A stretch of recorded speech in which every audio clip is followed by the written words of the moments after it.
Well, hey, welcome back, everybody. Let's dive into the details. Let's figure out how much snow we're going to see, how much are we not going to see. Now, something that models are pointing out, we could see the potential from 1 to maybe 3 inches of snowfall. Personally, I'm noticing something that I think that models aren't necessarily picking up on, and it's some dry air intrusion. Basically, the easiest way to think about this is you have some salt there, you have some ice there, you throw some salt on top of it and it kind of eats away that ice, but then there's still a little bit left behind.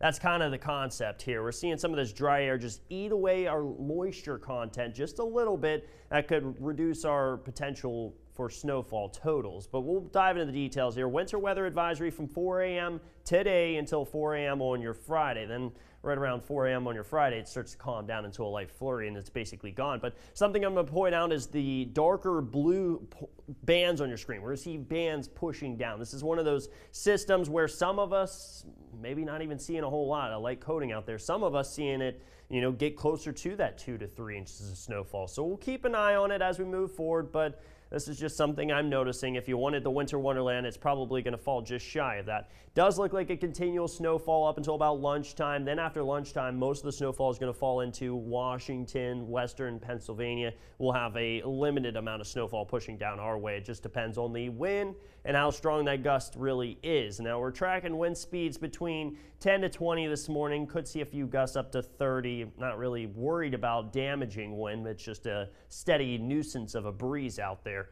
Predictor snow totals has us anywhere between 1 to 2.5 inches. I'm not really noticing anybody that's getting closer to the 3, or at least models throwing out a 3-inch there by the time we wrap things up on your Friday morning. So in general, that's what's also leading me to believe that there is that dry air intrusion starting to mix in and take away our potential for snowfall. Here's a live look over the Fort Henry Bridge right now. 20 degrees, 7:42 is sunrise this morning, sunset 5:23 p.m. We're squeezing another minute in there for our day. I can't wait until we have sunshine up until about 9 p.m. That's the perfect scenario. I don't know, maybe it's just me out there grilling. 8, 9 p.m. rolls around and there's still some sunlight and you're seeing that sunset. Here's a look at temperatures and wind chills. Finally getting out of that sub-zero category. It has been quite the battle, and now finally we're rebounding. We'll warm all the way up through the weekend.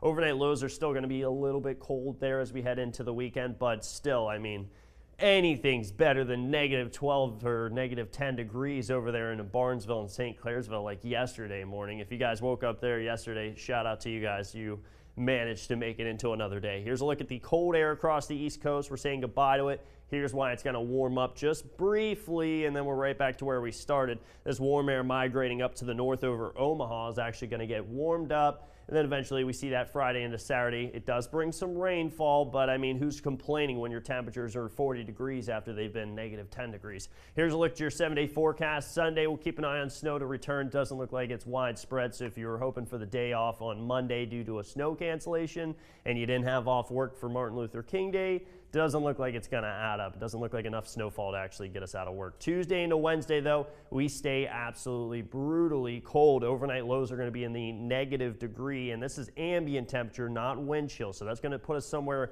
right around -15, -20 degrees when you account for a wind chill.